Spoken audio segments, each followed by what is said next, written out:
I did not expect that. Wow. This Arsenal team is genuinely scary, and I hate to say that. I thought Atletico Madrid is going to be one of those nil-nils, 1-0s. They're going to frustrate Arsenal. I did not predict 4-0, guys. I did not predict that. And they got destroyed. And the mad thing about this game was Zubimendi unbelievable, Timber unbelievable, Saka unbelievable, Martinelli had one of his best games, Lewis-Skelly, what an assist, Eze had good moments, Gyokeres scoring 2 goals, Declan Rice, phenomenal, Gabriel, phenomenal. Every Arsenal player looks so good. There's no Odegaard, there's no Havertz, there's no Calafiori. None of those players are starting today, and Arsenal still look phenomenal. 4 clean sheets in a row, 6 wins in a row, 9 clean sheets in 12 games. If you're keeping 9 clean sheets in 12 games, and the only game you've lost this season is because of this world-class Szoboszlai free kick, it is scary how good Arsenal are. I'm saying this as a Manchester United fan. They're going to win something big this season, whether it's Champions League, whether it's Premier League, whether it's both, I don't know. But they're going to win something big because they didn't just win today, they humiliated Simone's side 4-0. The way to stop Arsenal, and the way to stop Arsenal last season, was to frustrate them. It was low block, deep defending, hit them on the counter. We saw Newcastle do it in the Carabao Cup. The way to beat Arsenal is this low block, you get them on the counter. Who is the best team in the world when it comes to physicality, low block, and hitting teams in the counter? Who is the best team in the world at that? You can argue prime Newcastle, but it's Atletico Madrid. There is no team in world football better at sitting deep, dirty tactics, getting you on the counter, beating you 1-0. Like, they did it to Liverpool at Anfield a few years ago with Llorente. If any team was going to be Arsenal's biggest weakness, I would have said it was Atletico. If I fancied any team to get a result versus Arsenal in the whole world, I would have picked Atletico because that is what Arsenal struggle with. And the fact that this season, Arsenal are beating Newcastle despite going 1-0 behind, humiliating Atletico, low block versus West Ham beat them, Fulham, who they often drop points against, beat them. Arsenal winning the games, they would usually draw, or they would usually lose and drop points in this season, which is scary. They've got the depth, so when Odegaard's injured, well, Eze's there. When Saka's injured, Madueke's there, vice versa. Havertz is injured, Gyokeres is there. Saliba's injured, Mosquera's there. They've got the depth, and they're also beating these teams. And 9 clean sheets in 12. 9 clean sheets in 12 for Arsenal is not normal. That is winner behaviour. That is not normal. And this is me as a Man United fan, terrified that Arsenal are going to win stuff because you guys are not going to shut up if you win stuff. You're ruthless. You're scary. And I know there's the phrase, oh, Arsenal is scary, but no, it's scary. Like, Atletico wanted to sit deep. They wanted to counter Arsenal. And I think the minute it went 1-0, you knew it was Arsenal's game. You knew it was game over the minute it went 1-0 because Atletico's game plan just was done. They had to come out. They had to give Arsenal more space. And in that time that they gave Arsenal more space and came out a bit, Arsenal destroyed them with 4 goals in 14 minutes. The first half was definitely a lot more even. But they controlled the match. There's no Odegaard, there's no Havertz, there's no Madueke, there's no Calafiori in the starting 11. This Arsenal team is like a machine. It is so hard to beat, so impossible to beat, so much depth. We've even seen Inkaby play more than about 10 minutes. You know, it's phenomenal. I could talk about Timber and Saka on the right-hand side, which I thought was phenomenal. I could talk about Lewis-Skelly. I said at half-time, I think Lewis-Skelly and Saka are 2 players who need to get on the ball more. I thought Martinelli was excellent in the second half. I thought Eze had nice touches. The Gyokeres goals. And I'll say this, and this is how you know Arsenal are a truly elite side. Before today, Victor Gyokeres went 642 minutes without scoring a goal. The fact that you've won every game where your striker hasn't scored a goal in those games, 642 minutes without a goal, and you've won all 6 of those games when your striker didn't score. He's obviously got 2 today, 2 tap-ins. And I think that would be good for Gyokeres, the goals, the confidence. I think more will come. I think he will score more, Gyokeres. And I also think he doesn't get the service. But the fact that you don't need your striker to score to win those last 6 games, that tells you how elite they are. And the difference between Arsenal and Liverpool this season is Arsenal have this defence. With Liverpool, they almost have to score 3 goals every game because they know they're going to concede 1 or 2. Arsenal need to score 1 goal to win because they know they're pretty much going to get a clean sheet every game. And they've got the quality to score 1 goal every game.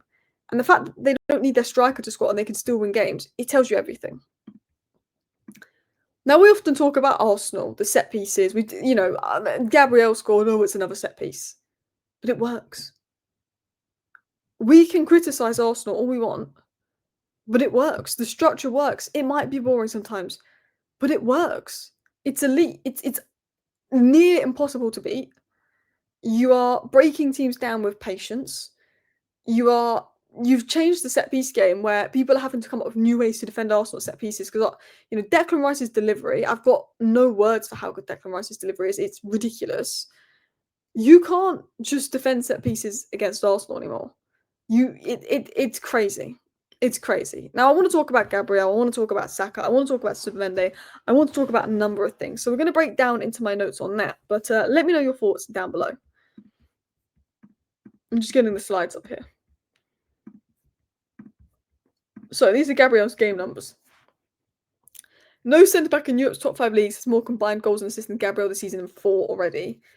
100 aerial duels won, 100% aerial duels won, 90% pass accuracy, 3 clearances, 1 block, 1 goal, 1 assist. He's not just a set-piece weapon, he's unbeatable physically, mentally, dominant. Atletico wanted to bully Arsenal, Gabriel bullied them back. I will tell you this now. Atletico are a physical side. Their game is physicality. And, they tried to bully Arsenal, but do you know what? The most physical side in the Premier League, you can argue, is Arsenal. Look how tall they are, look how physical they are. And that's what makes Arsenal so strong, because I think physicality's become more, technicality is brilliant. And I think the technicality Zubimendi brought and the tempo setting, the control and the breaking lines was phenomenal. We'll talk about Zubimendi later on. But the physicality of Gabriel and the Arsenal squad is phenomenal. And Atletico struggle there because they're so used to dominating everyone physically, they can't physically dominate Arsenal. And Gabriel's there every duels. I think, Julian Alvarez, fantastic player, fantastic signing for them. But I still felt that even after Atletico hit the bar, and there was a couple of chances, I was like, they're not going to score. And for me, one of Arsenal's worst performances of the season was when you beat Man United 1-0. As a Man United fan, the frustrating thing was Arsenal was not at their best. Our goalie gifted you a goal, but I felt that game could have gone on for another hour and we weren't going to score versus you.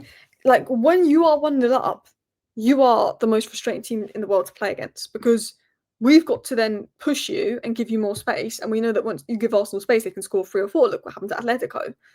But they're almost impossible to score against. I want to talk about this right-hand side of Saka and Timber. Saka, 1v1 ability, phenomenal. Vision, creativity, phenomenal. There's this joke, Salah doesn't get goal and assists, his performance is crap. Salah versus Man United, atrocious. Saka didn't get a goal or assist today, phenomenal. Saka, and I've always said this, after Lamine Yamal, Saka would be my second choice winger in world football right now. Kvaratskhelia maybe number 3, Saka would. And the reason Saka would be my number 2 is because I'm looking at a winger that can do everything. He doesn't just get output goals and assists.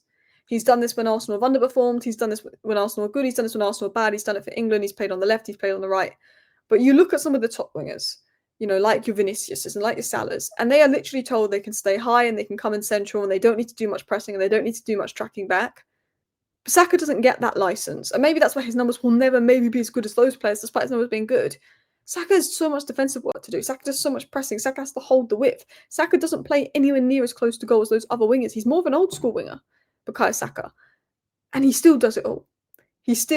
Every time I got the ball in the first half, I thought something was going to happen. He was the outlet. He was causing Atletico so many problems. He was so unpredictable. I thought Urian Timber was excellent. Some of the runs Timber went on was phenomenal. I always talk about Timber, defensive right back, the best in the world.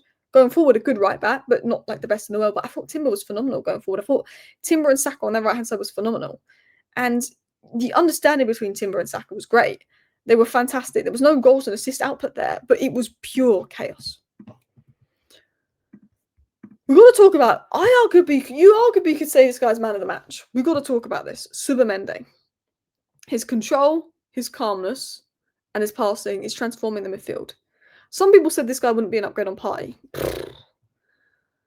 Zubimendi's technical quality is ridiculous. 100% dribbles and cross accuracy, 41 out of 46 passes, 3 key passes, 2 tackles, 2 interceptions. But it's everything. He's aggressive, he's breaking the lines, he's dictating tempo. You've got the Partey replacement that's someone that's better in every department. Your build-up, your ability to recycle possession is phenomenal. When he came on versus Forest the other week, he changed the game. Like, he almost gives Arsenal a little bit more control. Sometimes I feel like Arsenal can rush at games. They want to go 1-0 up quite early. And I think Zubimendi can recycle the ball, give Arsenal control. And I think that the part Zubimendi plays in possession, in recycling the ball, is absolutely huge. It's absolutely huge, by the way. Phenomenal. Anyway, I want to talk about Lewis-Skelly. I mean, I said it in the first half, given the ball, he's so good at running with the ball. The fact that he can run with the ball past 4 Atletico players, shrug them off physically, get the assist, and I have to say, really good finish from Martinelli. Fantastic. Literally carried the ball from the halfway line, shrugged off all these challenges, played this perfect pass. He's now got assists versus Atletico Madrid, Real Madrid. He's stepping up in the big games. Goal versus Man City. Lewis-Skelly hasn't had the best start to the season. Calafiores took his place. But Lewis-Skelly in the big games, he always shows up. Like, that's pretty nuts. And I think he's a midfielder. You know, we talk about Calafiore taking his place, but he's a midfielder. The way he runs with the ball like that, no, like the glides past players like that, he is a midfielder. He can play left back. You know, Saka started his career at left back, became a right winger, but he is a midfielder. Going into Victor Gyokeres, 624 minutes, sorry about a goal, not 642. 2 tap-ins, kind of good Arsenal play, but you want your striker to be scoring tap-ins because that says that your team is doing things right.